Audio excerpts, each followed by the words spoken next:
right, well, I want to welcome everyone to Bringing New Awareness to Family Peer Support, presented by Montana's Peer Network. Thank you for taking your time out of your evening to be here with us. My name is Beth Ayers, and I work for MPN as the Family Peer Support Lead, and also as a Family Peer Supporter at the Children's Clinic. I want to thank the Children's Clinic for allowing us to use their space this evening.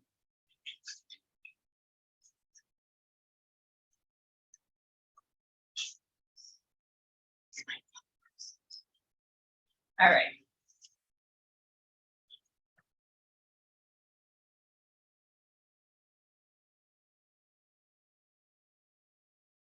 Now it's not working.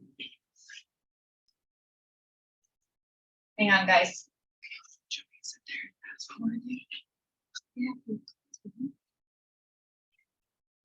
It worked earlier.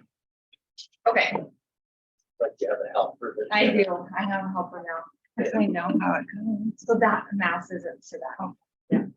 Probably the arrow. Maybe the arrow.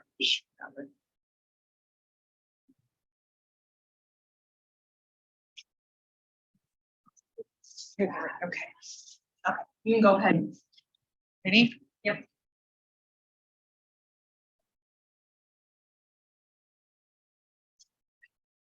Not going.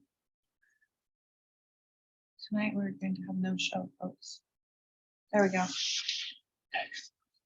All right. Montana's Peer Network is a statewide peer-run 501c3 organization with a mission to lead the expansion and development of recovery-oriented behavioral health services in Montana. There's over 1,600 members, and they have been leading the recovery movement in Montana since 2011. And they have just created a new families division.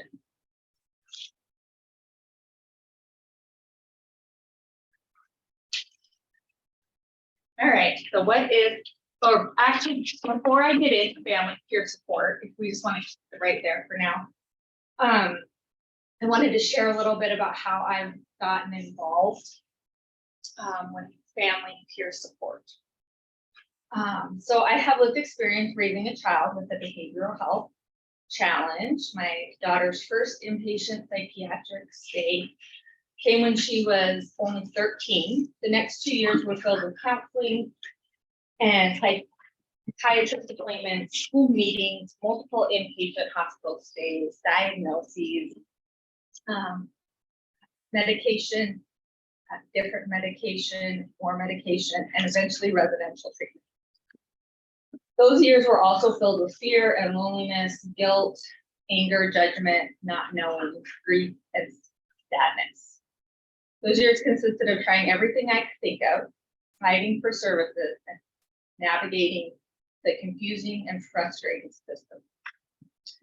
From that first hospitalization, I was thrown into a world I didn't know or understand, a world of stigma and isolation, and feeling like we were the first family to ever go through this. Looking back on decisions I made, I would always say, I wish I knew now what, I wish I had known then what I know now. My family and friends tried to be supportive, but they just didn't get it. With well-meaning advice on parenting and how to fix it, such as, well, you just need to, or she just needs to. Today, our family is doing well. Out of that experience came a desire to share with others my story and what I learned, a passion to walk alongside families who are hurting, and a pull to advocate for better understanding and treatment of behavioral health. Now I'd like to introduce you to Utana Payne, who will share a little bit about her story. Yeah.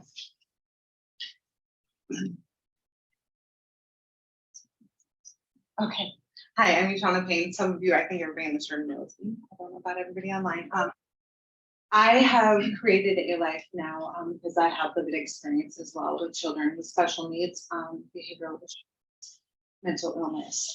So I'm going to kind of just key in on one of my kiddos today, but I've created because that was me. I always wanted somebody to come along and teach me how. My whole life, nobody ever showed me how or how to do things differently. I have a child with a condition, it's 2 in 100,000. Childhood disintegrative disorder and uncontrolled epilepsy. I have another autistic level 2 child with epilepsy, and now I have one diagnosed with mental illness, bipolar. And so growing up, and they say it takes a village, but the village I had told me that it was a behavior problem. Just discipline your child, do a better job parenting. I could tell there was something wrong with my kid. He never bonded. I couldn't touch him. He screamed. It was escalating. My heart broke because I was a mom. I already had 2 boys. I'm a single mom of 4 children, all boys, from the ages of now 21 to 11. He's my 13. And I kept going to the doctor. There's something wrong with my kid. There's something wrong with my kid. And the doctors are just like, oh no, he's a boy, or, it just always these things. And I could tell something is wrong. And finally, I got to see a doctor that wasn't our doctor. And they're like, yeah, I think there's something wrong. The best piece of advice I ever got from a doctor, and the only one that ever seemed to comfort me, was my childhood had been seizing, and he was to the point where he was in a wheelchair. He had regressed in a wheelchair, in diapers, not eating. And it was a doctor here in town, a neurologist that not everybody liked, but he was good to my family. And he looked at me and goes, there's something seriously wrong with your child, but we're going to get through this. It was the first doctor that even said something and had my back. So from that journey, we went on. But Abel also had a procedure at one of our clinics here in town, I guess one of our hospitals here in town. And at the time, this would have been, 11 years ago. At the time, there wasn't a lot of as much awareness and discussion as autism and epilepsy. We didn't have neurologists here locally either. But Abel had a simple procedure of his eardrum being fixed, and he coded in recovery. The hospital wasn't equipped for kiddos, period. They did not have a pediatric. The crib also was pressed up against the oxygen tank. I was 5 months pregnant with my youngest child. So for me, that happened. There was no one, no support. They do what they need to do medically, and then they send you home with your kiddo. I was scared to death of that baby for a long time. Every time he had surgery, our hospitals, they have a 5 wishes program. My child had already been regressing. He'd already coded. It's something I just, had to adjust to, the isolation. Nobody understood. I shut the world out because everybody told me it was just a problem. I could beat it out of my kid. Yeah, not so much. None of his issues are even behavioral. They're sensory, they're processing, they're underdevelopment, they're regression, they're seizures. Seizures cause behavior issues. So for me, going through that alone, I think this is amazing to have family peer support, because I never had it. Even now, the people that support your families, yeah, they have an education list like this. They've never had a child of their own. They don't know what it's like to go through it. So, I'm thankful to be here. I'm honored for you guys to allow me to be a part of this, even just hear what's going on. But to me, that's what's important, is I want to be around to help someone, save them some of the pain and agony I went through. Like I went through it. Let me hold your hand. Let me tell you, let me guide you, let me direct you, let me hold you when you're hurting.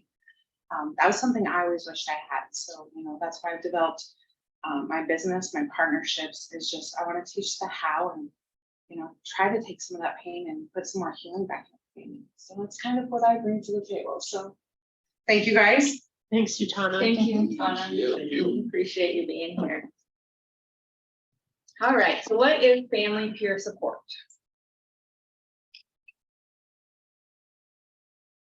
Family peer support is a parent or caregiver with lived experience raising a child with a behavioral health challenge and/or special health care need, who then goes and provides support to another parent or caregiver who's currently raising a child with a behavioral health care need or special health care need.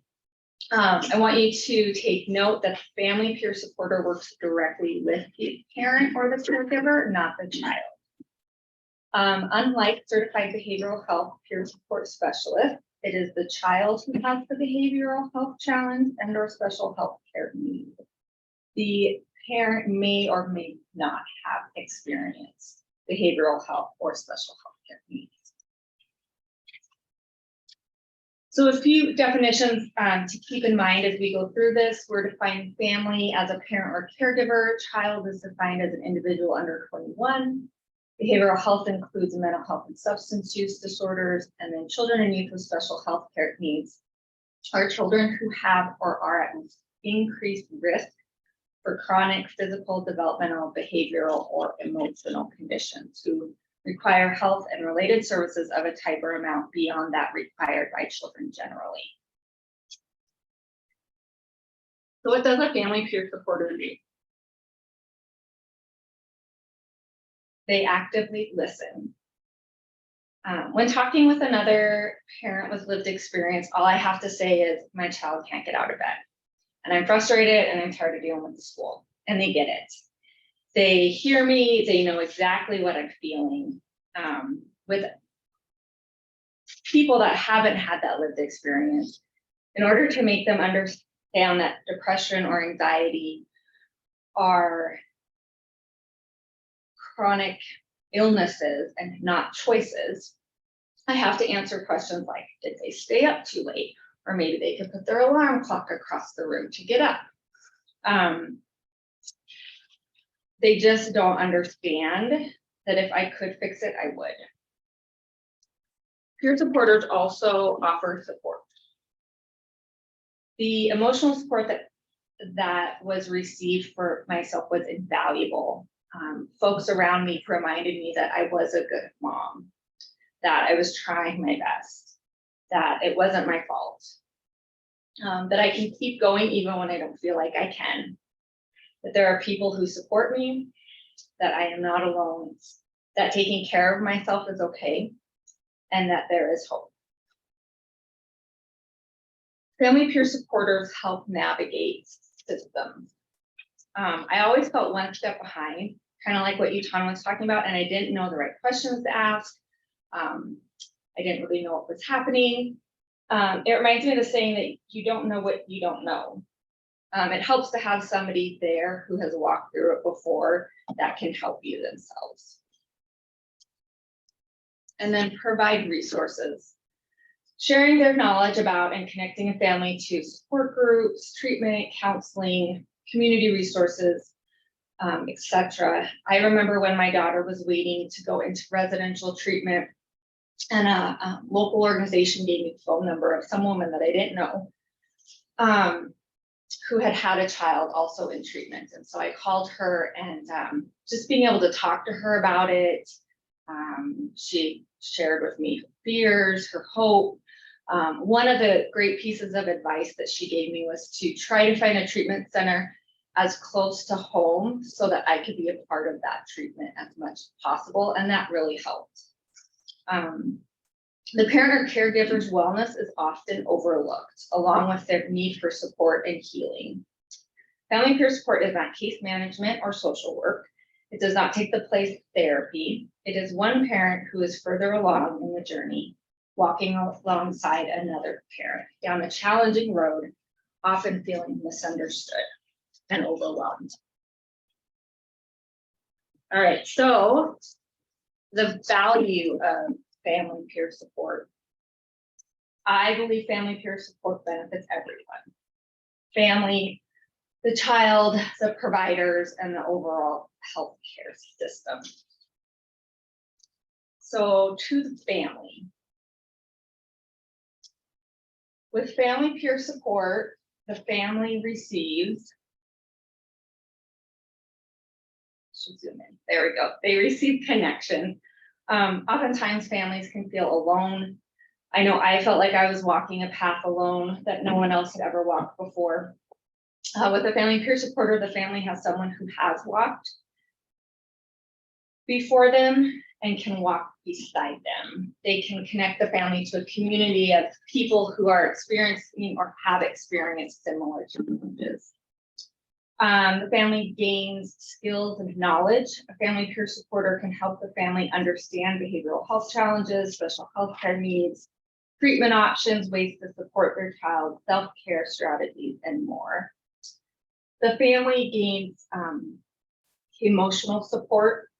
We've kind of talked about this already, but a family supporter has walked in their shoes. They understand in a way that most other in that family and that child's life, it can't. And a family peer supporter is non-judgmental because they have felt judged and they have judged themselves. And so they can really be there without judgment. The family receives community resources. A family peer supporter can connect the family with community resources to provide extra support and services. Positive family engagement. I think this one was really important for us. A family peer supporter can help the family navigate the health system and help them work with the treatment team and the providers to give the child the best care possible. I think oftentimes, I know for myself, I didn't understand what the treatment team was talking about or the words that they were using. I didn't really know the process, so I didn't know what to even check or talk to them about. And so having somebody there kind of helps everybody kind of work together. And then hope. I think probably the most important thing is family receives hope. A family peer supporter is proof that the family can recover and thrive regardless of the health challenges. So the child or the youth receives advocacy. A family peer supporter not only helps the family advocate for the child, but that example in turn shows the child how to advocate for themselves. The child receives uninterrupted care. A family peer supporter can help connect family and in turn the child to services and offer continued support and resources during transitions in treatment or care. So for example, our family, when our daughter got out of treatment, we came back to our hometown and there really wasn't anything in place. And family peer supporter can kind of help not only support the family through that, but help connect them to those continuous resources. The child receives support in recovery. The more support the family receives, the more support they can offer the child. Healthier family relationships. So a family peer supporter can help the family learn about and practice self-care, resiliency, boundaries, which can lead to healthier family relationships. And then school or job assistance, a family peer supporter can offer awareness and resources to help families assist the child with school, employment, and later the transition into adulthood. So for providers, treatment providers receive an engaged family. We kind of talked about that before. A family supporter can help the family navigate, understand, participate effectively in their child's treatment plan. They can encourage the family to work with the team and be a part of the solution for the recovery for their child. I think also having a family peer supporter involved uses less use of acute care. I think with more support for the family and connection to resources, the family won't have to use those higher levels of care, which in turn lowers costs for the providers, and then better patient outcomes. Being supported and given tools that deal with health challenges can lead to better care for the child sooner and therefore better outcomes. And then lastly, to the system, the medical and behavioral health system receives people with lived experience within it, families on the ground, lived experience working within the system and supporting it. The system receives advocacy within the system. More support means greater advocates working to improve the healthcare system. It means a growing workforce. Family peer supporters will add support to a workforce that is currently stretched thin. Recognized as a profession, as peer support grows, so does the validity of the profession. And then it could lead to youth support. So with family peer support, chances are likely that children and youth will be introduced to and achieve recovery sooner and therefore be able to offer support to their peers and youth. All right, so would anybody like to share time in their own experience when family peer support has been helpful? And if you're online, you can unmute yourself and share with us.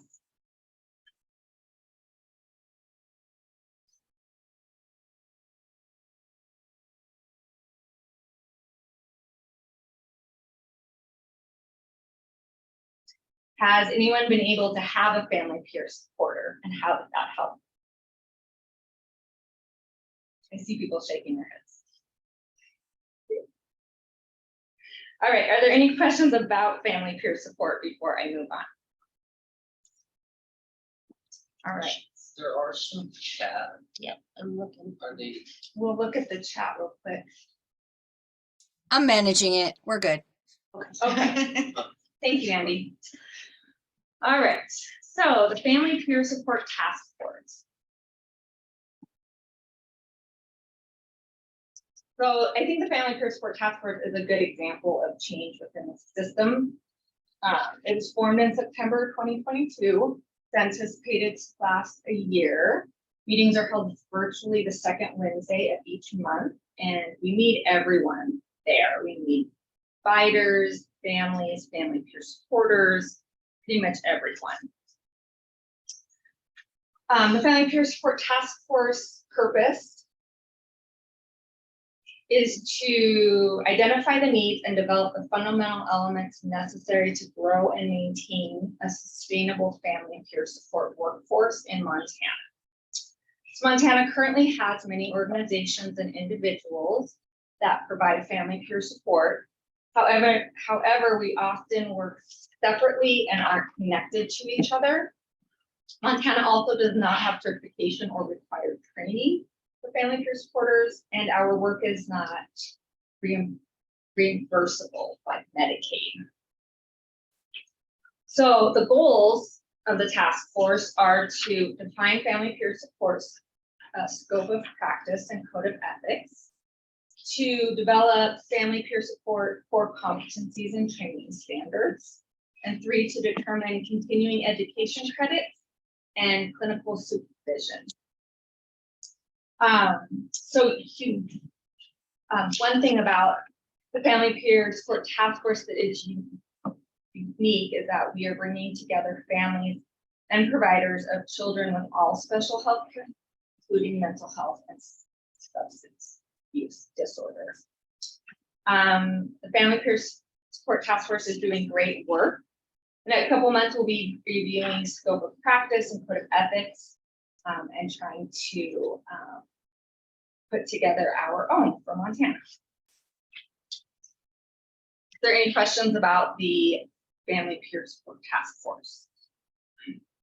How the providers have been involved, how their response. I don't think we have a whole lot of providers. They have been hard to get on. They have a lot going on their time. We did reach out to psychiatrists, some clinical administrators. We do have a lot of people from Children's Mental Health Bureau and the Children's Special Health Services, so that is, we get some input from that, but yeah, we really haven't had providers. But we would like providers if anyone wants to join. What about in the education lane? Do you have people that are assisting parents with their education process? So I think the question was, do we have people assisting Parents with their education process. So family peer supporter, depending on how they get connected to family.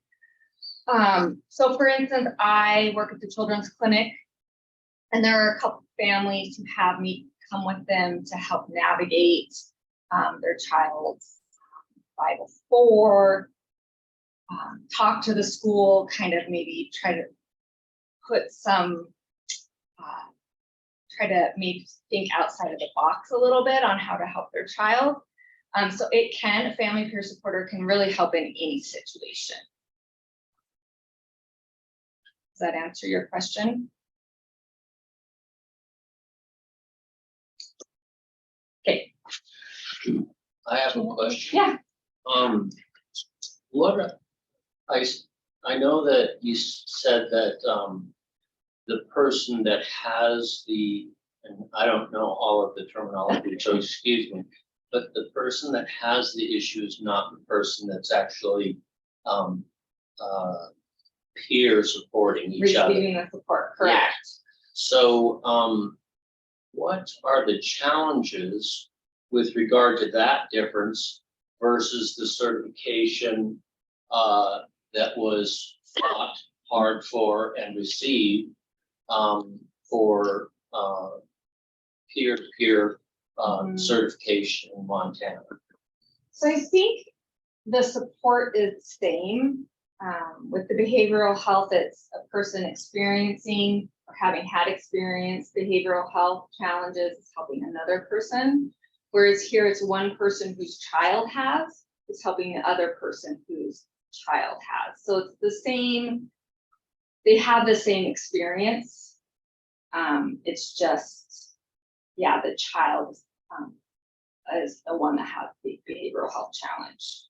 So you're helping them in the capacity of how it feels to be a parent of a child with some sort of a challenge or special health care need. And I may not have put my question succinctly, but so how will the fight, or will there be a way to receive through Medicaid or Medicare some funds for the person that's giving the peer support? How will that differ from just plain? I think it would be the same. We'll go through certification and then go Medicaid reimbursement. Probably the reimbursement will be with the child, so it'll be the child's chart, the child's insurance that's taking care of the reimbursement. But when you have a child that you're taking care of, if you have any sort of help that helps you with the child, that is included. That answers my question very well, thank you. Yes, and hopefully it won't be such a big fight when we go to legislature. Yeah, I'm sorry to even use that word, it's not very diplomatic. Pardon. Yeah, go ahead. No, this was on my mind earlier today, for family peer support, and I don't know if there's anything in place, because like everything I've been through, I've never had a family peer support. I didn't even know you were here. I'm here all the time. But it was, in my mind, I think it'd be wonderful to have like family peer support in like a doctor's office with a doctor, like his translator. Like an empathetic translator, if that makes sense. Yes. Because I know some of our doctors, it's just like, they're so intelligent, like empathy left the building because they're on such a level of they're trying to communicate, they're trying to solve the problem. But when you're struggling and hurting, that bedside manner is all you can feel. And so it's like, in my mind, it would be wonderful to have somebody that's in there, like supporting you and comforting you, as the doctor is just like coldly telling you everything that's wrong with your child and it's never going to be the same, you're never going to recover, and you know, in all those big medical terms. Because that was one of my biggest struggles, was everybody kept telling me the words I was using was wrong rather than hearing me. Like, you know, when your kids are getting diagnosed in the home stuff, it's like, I hate the word neurotypical to this day. You know, because I would say this one and my normal ones or whatever at the time, because they're all babies, they're all losing their mind. It was, you know, crazy. But it's like, they're like, you need to use the word neurotypical. And I would look at them, I'm like, I don't even know what that word means right now. You know, so it's just like somebody that's there that understands and listens to you say what you say, and then communicates what the doctor's saying in a more empathetic fashion. Yeah. But it's like, is there, you know, family support is it going to be also in those situations, or? I think it can be anywhere, everywhere. I know for my work here at the clinic, the children's clinic, I'm trying to think if I've had any of those necessarily conversations with the parent and the doctor in the room. I think something that family peer support can really help with is maybe asking questions. So like they can hear that maybe one person isn't understanding the other person and there's maybe some miscommunication, I found that if I just kind of ask questions, like as if I don't know things, Right. like, oh, what was that really big, word that you used, or that kind of thing, that can help. But yeah, definitely. Because I still struggle with that, because I have two doctors go back and forth that just send me back and forth for an answer. Mhm. And I just called them out on it. Yeah. Okay, if we just don't have the answer, stop telling me this and let's move on with our day. Yes. But, I think you that's know. the other great thing about family peer support is we're not always going to have the answers. There's not always going to be a treatment or a The fix or a empathy behind it. solution, but we are still there and still Okay. help through that. The other thing I would say is an important piece of family peer support is advocating for what kind of, how we talk about our families, maybe helping a provider understand that it's not that the mom is choosing not to take her child to whatever an appointment. It's maybe the mom is having troubles herself. Maybe she's having troubles with transportation, really that she's just doing the best that she can. And so I think helping that across is important. I think, yeah, having doctors more involved in like these discussions would be super cool. Yeah, I would agree with that. Any other questions online? Beth, I had a quick question. It's Leah. Hi, Leah. So if somebody wants to get involved with your task force, or with your monthly or your weekly meetings, monthly meetings, does it matter where they're located? Can anybody apply to join in? Yep. Yeah, everyone can, all across Montana. We hold most of our, we hold all of our task force and committee meetings over the computer virtually. And we really would,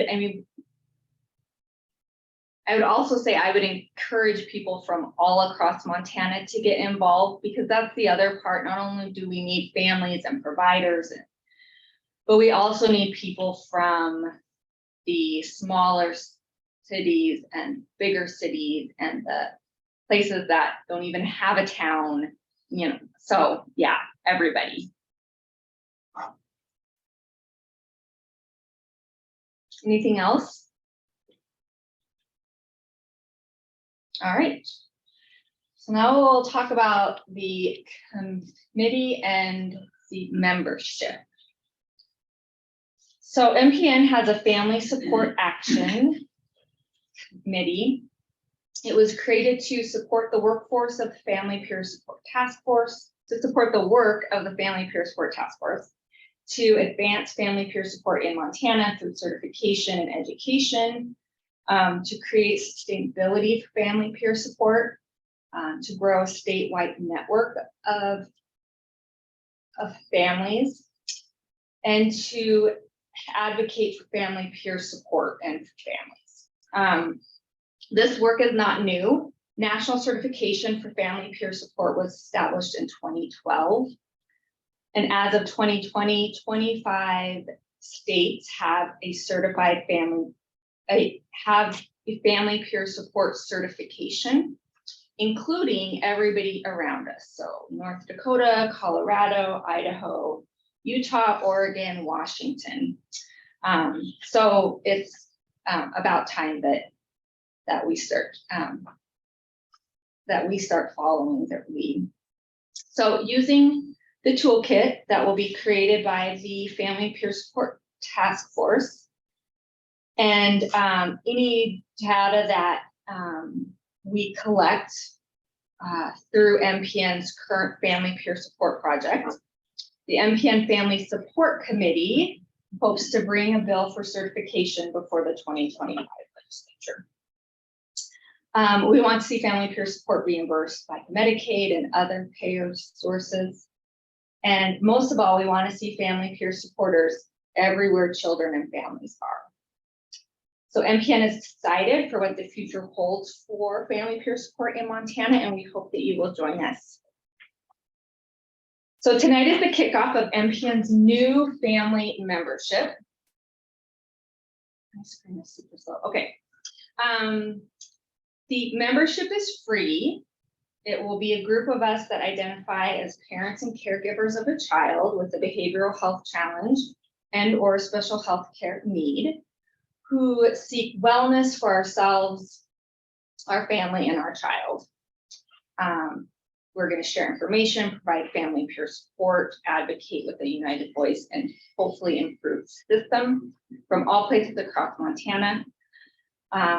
We all have different yet very similar experiences, and together we can make a difference. So, like I said, membership is free.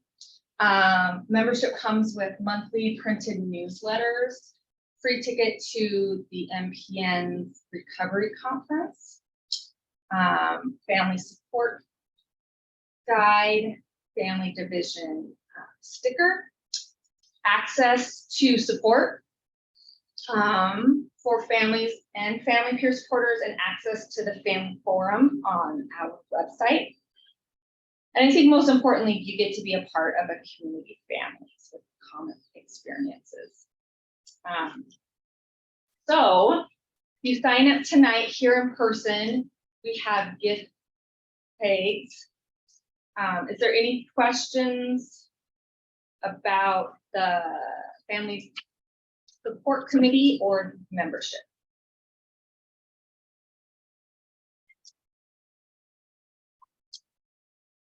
So ways to get involved, our last slide. You can become a family member. You can join the family support committee. You can be on the family peer support task force, and you can save the date. We're going to do Family First Wednesdays. It'll be the first Wednesday of every month, where families can get together and we will provide education or conversation around anything that affects families. So maybe it's the family program, or maybe it's Montana Empowerment Center, or anything that we can help kind of bring services and resources to families. So like I said, our first one is February 1st. And then you can visit montanapeernetwork.org. And then that's my contact info at the bottom. I have a question. Sure. I hope this is an appropriate time. Sure. So, a family grows and ages. Mhm. So how, when does family support end? Well, family support never ends, and your child never quits becoming your child. For our purposes right now, we're focusing on families with children under 21 for the certification for family peer support, because children under 21 use the child healthcare system, whereas once you're over 21, you move into a whole different system. Our hope, though, is that as we get family peer support going in Montana, there will become family peer support for families with children over 21. So, yes, because children never quit being our Well, and children. that's one of my things, 'cause one of my children, I know two of my children will be with me forever, and that is one of the most horrifying things, is I have a 13-year-old that has felt like 2, and all the things that go into that, because I physically have to do everything, toileting, bathing, and it's just like, you know, it's like I don't have somebody patting me on the back like you can do this. Right. That's the hardest time, is that time every day. I realize what my life is like, because I don't look at it that way Mhm. until I'm bathing my kiddo and trusting him. At the end of the day, I'm like, wow, this is really what we're doing, you know, but we keep doing it, but it's that Yeah. moment, and that's the moment that hurts every day. Mhm. It's like, okay, it's 21 or 30, what is that gonna look like? Mhm. You know, so I mean, I think that's a great question. For me, it's not the littles anymore. It's like we mastered that. And now it's like the terrifying adult that they're gonna be bigger than me. They're, you know, Yep. that's where I see the gut wrenching. Yeah. Yeah, and I think too, as we who have that experience raising children, our children get older, and then we will have that experience still our raising older children. Yeah. children, you know, and so, yeah, I think everybody has a unique experience that they can bring to it. Yeah, I hope somebody will take off the family peer support for over 21 movement. Yeah, I know it's interesting that you say it just kind of hits you because like I feel like I go along in life and I'm fine. And then all of a sudden it hits me that my child isn't going to be able to do the same things as other children, or our home doesn't look the same as other people's homes. And just that little realization every now and then is hard. Cause we live our life like we're fine and dandy, because that is our normal, Mm-hmm. until I go to the park. Or Right. things, and then there's other people to gauge your life against. And I'm like, oh Yes. man, or I do forget. I tell my friends Arlene all the time, like, I forget. I think we can go for a walk. And we make it like 5 steps. I'm like, oh man, it's like I shut myself up sometimes. But Yeah. it is great. And I think that's the thing is we get to just live your life like it's just okay and dandy. And then Mhm. you hit bumps sometimes. And Yeah. pick him up, we'll carry him, That's what we do. It is. It is. And it's much easier when there's others around us that Mhm. understand. One of the things I heard a lot with treatment, residential treatment in particular, is the guilt that families feel when their child goes into treatment and they can breathe again. And not that they're happy that they're in treatment, but and so if you try to explain that to somebody that hasn't had children in treatment, it sounds horrible. Mhm.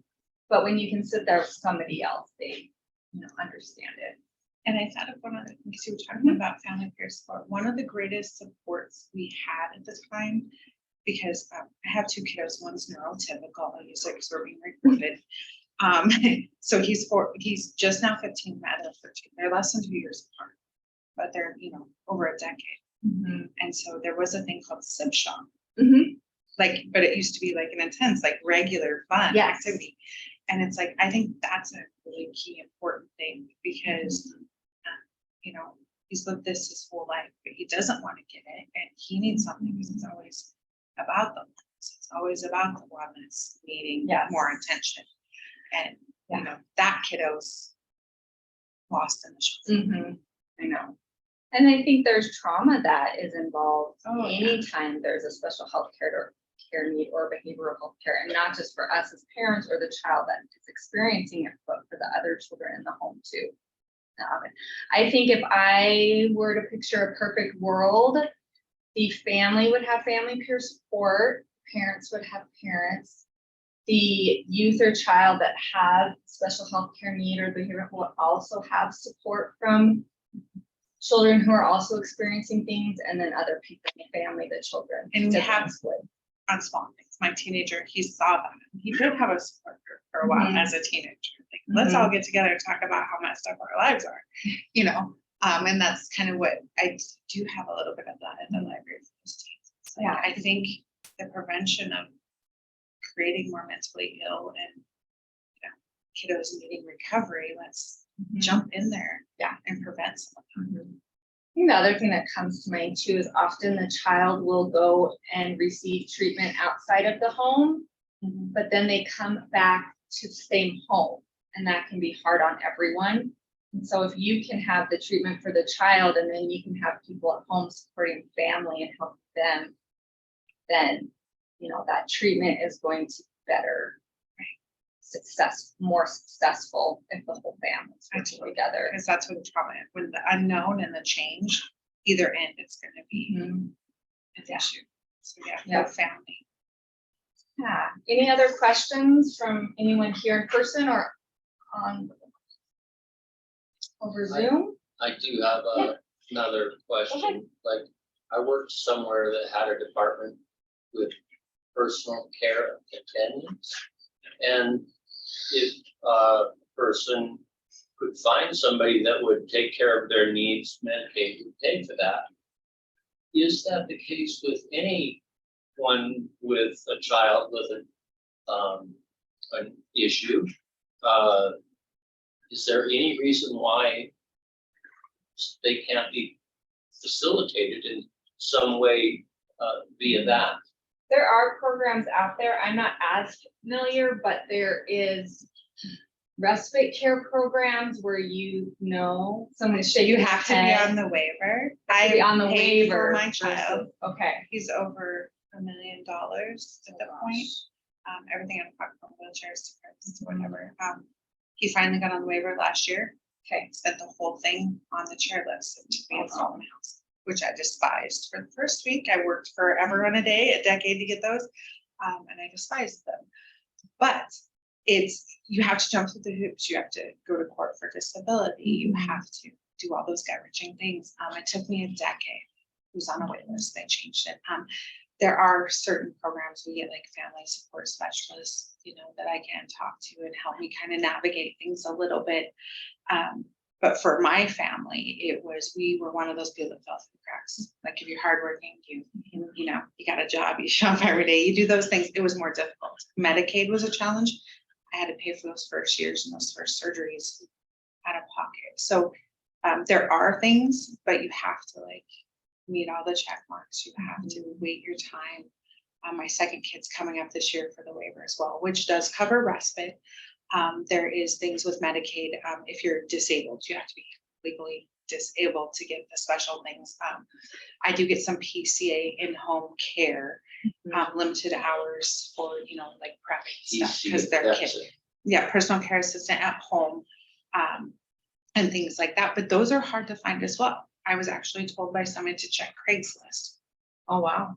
Okay, yeah, I'm sorry. I get where they're going. They're like, just do a background check. Yeah, in my mind, you just haven't been caught yet. I'm like, so it is difficult, because to find somebody you trust. Thankfully, I have an adult child who believes in my family and believes in what we're doing. So, but other than that, if I didn't have that person, I don't know what I do. So, it isn't there. You think I would love to have somebody just help me do laundry 2 hours a week, but we don't have coverage for that yet. So, so there is things out there, but they are very challenging to get. You have to know the right people. You have to fall into the right categories. For me, I was on my own first decade. Okay. I think that brings up a good point that, we can say that there's this program or this resource, but until you've tried it or tried to apply for it, you don't really understand sometimes how hard it can be. I think that brings up the good point about the family membership, that the more we can connect each other and our families, the more we'll be able to kind of hear those things, get that sort of advice, get help with it. Yeah. All righty. Anything else? Other questions, comments? Well, I want to thank everyone for attending tonight. I really appreciate it. I hope you guys learned a lot. I hope you're excited to get involved. And we'll continue working for family peer support and continue helping each other. So everybody have a great night. Thanks.